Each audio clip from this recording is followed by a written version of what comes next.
Haji Abdalla Haji, lakini maarufu unajulikana kama Haji Mbwiko katika eneo hili.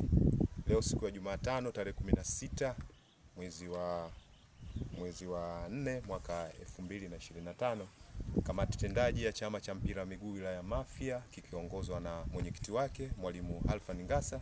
tumefanya kikao na viongozi wa vilabu 7 vilivyojisajili na ambavyo vipo up to date katika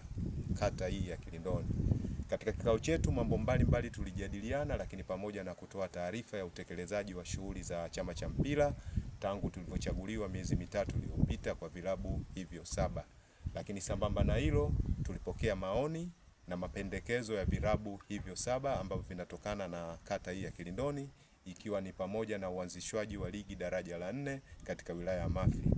Jambo jingine tulilopokea kutoka kwa vilabu ni kuona namna gani vilabu vyetu kwa kushirikiana na chama cha mpira wa miguu wilaya ya Mafia vitaweza kujisajili na tutokane na ile hali ya mwanzo ilikuwa vilabu vingi vinakuwa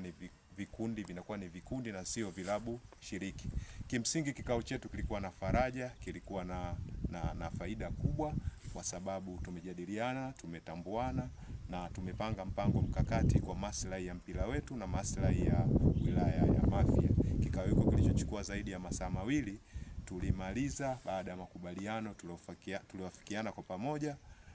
na vilabu hivyo shiriki ambavyo vimeshiriki katika kikao hiko kilichofanyika leo siku ya Jumatano tarehe 16 mwezi wa 4 mwaka 2025 katika eneo hili la ukumbi wa MSS hapa Kigamboni Nyerere Road.